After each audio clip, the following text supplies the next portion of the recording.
somebody getting me a job, or actually being able to give me a job, I would love to have one right now. I'm a certified heating, ventilation, air conditioning technician. I can't get a job because of my pride, because of my felony background. Police. You're like, oh, you should have said me, Rob. What the fuck, homie? Did you not see me have my captures on the fucking ground? I know what he fucking did. I was getting it back. Dude, I'm pissed. I wanted knowledge of what it was like to be homeless here in Tucson. I wanted knowledge of what it was like to have to live on the streets here in Tucson, and I wanted that knowledge firsthand. Yeah, I went like this with the lighter. She had 4 of my fingers. The lighter was under my thumb, and she took the fingers instead.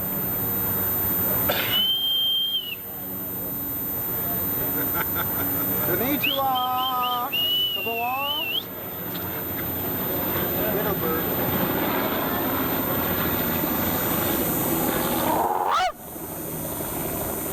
I spent the last 3 days on the streets of Tucson living as a homeless person. And I was out there to raise awareness, out there to raise funds. We're in the middle of a project to raise money for our men's and women's emergency low-demand shelter. If you're unaware, we open up our church so that in the past it's been just men can sleep here on the floor. We roll out cots and let them sleep on the floor. The city gave us a contract to do that for 90 days after our initial winter shelter was over. And so we gladly accepted that contract and continued to minister to the men. That contract ran out on June 13th. And so we have been on a campaign to raise funds so that we can reopen that shelter to include women. Hopefully all the people here on the contract, families got that. To include women as well, and so that we can get that open on July 26th. That's our goal. And so I was out there to raise the awareness for that, raise awareness about homelessness in general, and boy, let me tell you, it was quite an experience. It's really hard to explain what I've been through over the last 3 days. There's been a lot of things that were kind of tough, lots of things that were not very pleasant.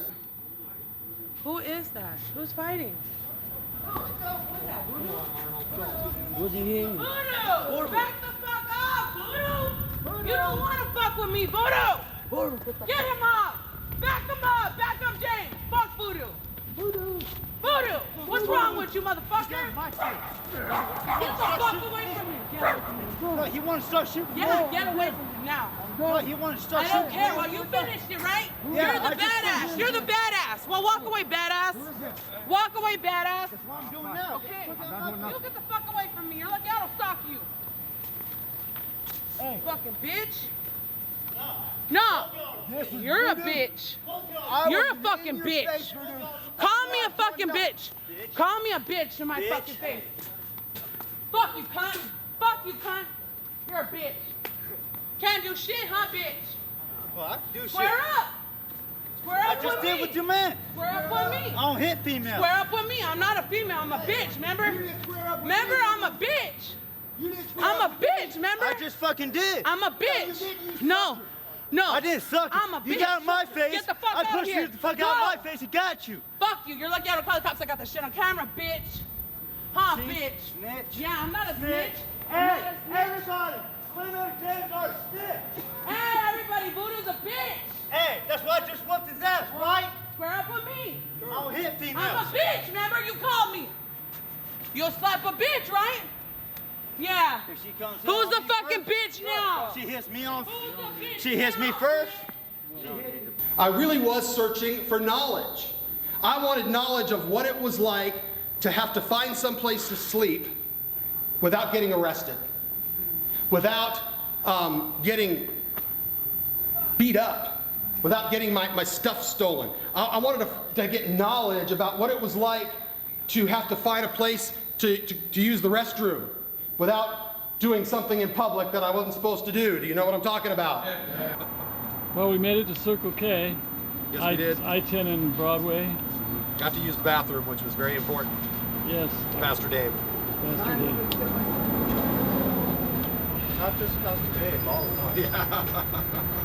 It's just you got here first. Yeah, and I definitely wanted to see So that way, if you wake up like in 2 o'clock in the morning, you have dead. You got Tight Still Town. So it's open all night?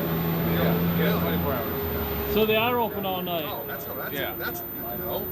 Yeah. So you do have a bathroom. I mean, and luckily, I mean, with this one, since there's such a large homeless population in this area, they're okay with you pretty much just coming in and using it. I mean, you don't usually have to buy something, but I like to do that just in case.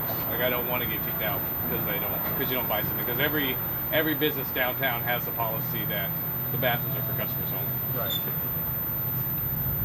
Well, that's why a porta potty downtown and maybe 1 or 2 would make so much sense.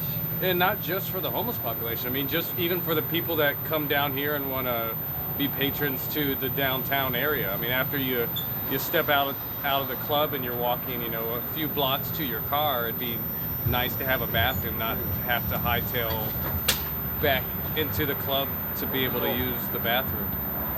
So, I mean, particularly for, the elder people who out of nowhere will have to go to the bathroom, without notice, having something available to them. So, yeah, it serves everybody. It's not just to serve a segment of the population. Okay. Well, here we go off into the darkness. Scary streets of downtown.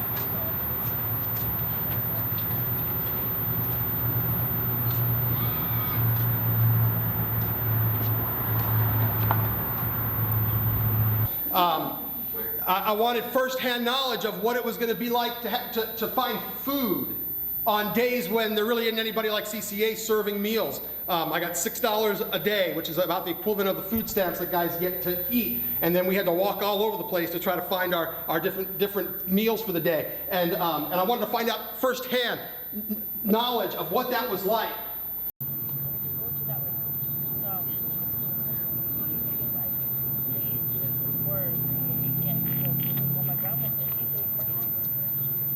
Oh yeah. Hey, let's go up. We got it. Come on. Good morning, everybody. We got a plug in this hole. Hey, we got a new homeless guy on the block. Come on, titanium lady. Hey, how you been, man? Good morning. Good morning. How you doing? Good morning, sir. Morning. How are you? Good morning. Good to see you. What's this? Good morning. Hello. Oh, divine master, grant that I may not so much speak to be consoled as to console, to be understood as to understand, to be loved as to love. For it is in giving that we receive. It is in pardoning that we are pardoned. What's up after this? We're going to go back downtown, and Pastor Dave's going to meet with my attorney so he can explain them the legalities of where we can sleep. And then we're going to go to Costa Maria and get sack lunches, and then meet Brian Flagg. So we're going here, back, and back. You did that on purpose, didn't you? I did. Now you're just getting light version. What's that? You're just getting light version. Yeah.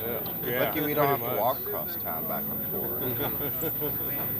He just didn't tell you tomorrow you have to walk all the way out to the Lost Transit Center. Oh, yeah? That's not very far. 12 miles? Yeah, no biggie. Easy job. Come on, you go hunting and fishing, don't you? You should be able to make that one. I've done 14 miles a couple of times. But it's a little different when you're up in the mountains and cool air and, Soft ground, soil. Well, that hike's going to be when it's raining. Yeah. So you get that little extra effort. Push. Yeah, but pretty much this whole routine of what we're doing is your average routine that we would encounter. Like I've estimated I walk at least 10 miles a day on your average day. Wow. So it's just whether I'm walking over to DES or walking to go visit friends over here, or I'm walking to the DMV, or just walking to an appointment at the VA, which is a lot of walking because they don't give very many bus passes. Like you really have to for lack of a better term, sleep with somebody to get bus passes around here. And so, let me tell you something, really, really quick, after walking out of the church on Thursday, all the gimmick went away. All the publicity stunt part of it, it all was gone. And I was faced with the reality of having to find some place to sleep where Pastor Dave was not going to get arrested. And that was a constant source of discussion between Jon and I. Can I be here? Can I not be here? What's going to happen? What are the hours? I got to talk to an attorney about what was legal and what was not legal. And it was one of those things that hit me right in the face. How am I going to manage this and be able to find some place to sleep and be able to find some place where I'm not going to get beat up, where I'm going to be safe? And let me tell you something. It's not easy. I had written in my notes that it sucked, but I decided that I wasn't going to use that word because it might offend people, so I went ahead and took it out. I apologize if that's really the only way to describe it. Is it sucked. That's all I can say. And I'm sorry to use that from the pulpit and offend you, but I don't know that I could describe it any better. And I was only out there for three days. 3 days. I guess my opinion going in was that there's a large group of folks that this is just how they want.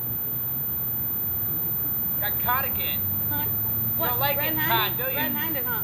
Red-handed. You don't like getting caught, do you? Red-handed, huh? You don't like getting caught, do you? You fucking Shut bitch. up! Shit. Shut the fuck up! Thank you! Shut the fuck up! Huh? You put on blast.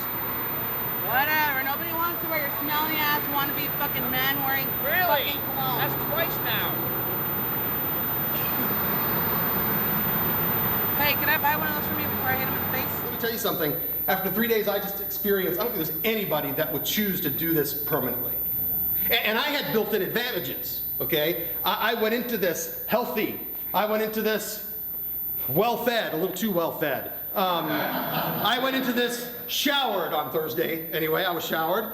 I went into this knowing there was an end, okay? And I can't express enough to you the emotional comfort that gave me to know that make it to Sunday. Make it to Sunday. I could, if something really had gone wrong, okay, I could have hit speed dial on my phone and gotten to my beautiful wife and said, honey, come get me, and she would have come and gotten me. Right.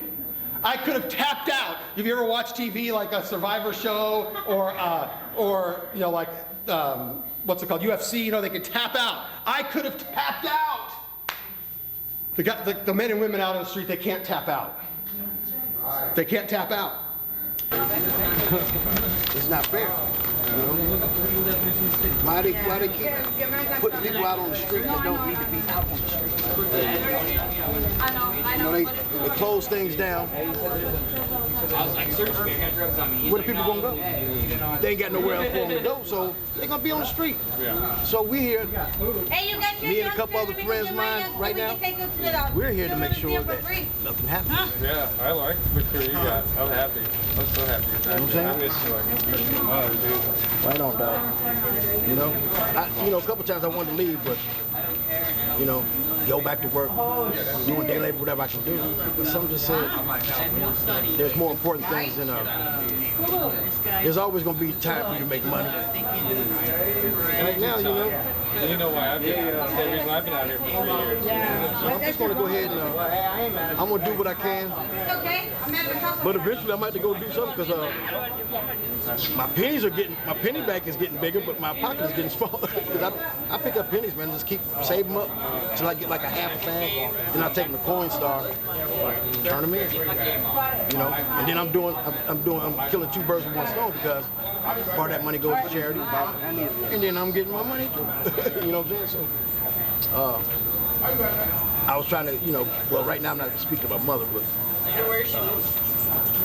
she's not quite understanding what's going on. The freeway heading to like Mill, like the I just left it alone. Like see what happens. Homeless spot. I'm a hunter and a fisherman. And so there's a part of me that thought, well, this is just kind of could be like going deer hunting or going hunting. I mean, I've been on hunts in August, like archery antelope hunts and stuff, where it's been well over 100 degrees. And I've had to be out there in the sun, hunting antelope. And I know that how to manage that. Got to stay hydrated and got to find shade every once in a while. Got to get some rest at night so you can do what you got to do in the next the next morning, well, it was not like hunting. It was not like hunting. So what did I learn? I'm just going to kind of give you, before I give you a very brief little spiritual application, I'm just going to kind of tell you what I learned out there, and just some of the experiences. And I apologize if I seem a little bit off kilter, and I'll explain to you why that might be. The first thing that I want to tell you is that rest is virtually impossible out there. It's virtually impossible.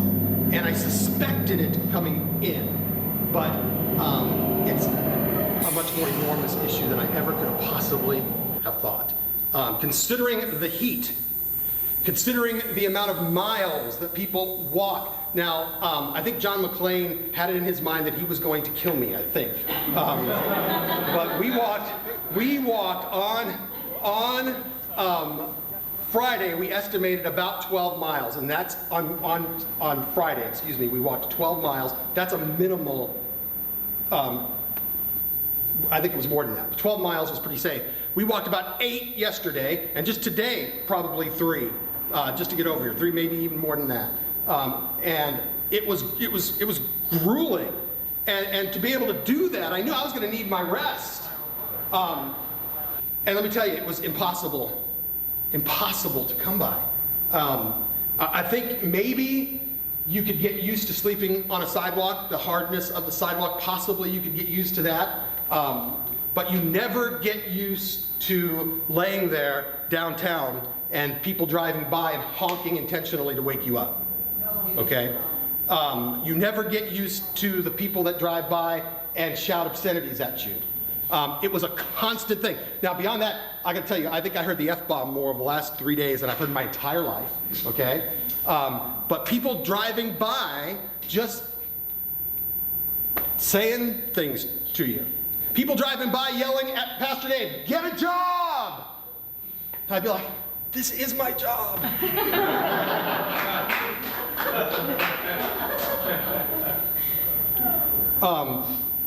It was disconcerting. Let me tell you, the traffic downtown never stops.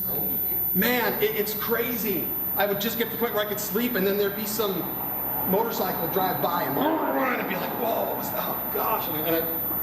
And then nobody told me about the ants. The ants would have been a deal breaker, but the ants just absolutely ravaged me, especially yesterday. And then we didn't have to deal with the weather, but the weather was always a constant fear of ours. We escaped it. I think they were all praying that we wouldn't. They wanted me to experience it. But praise the Lord, we didn't have to worry about the weather.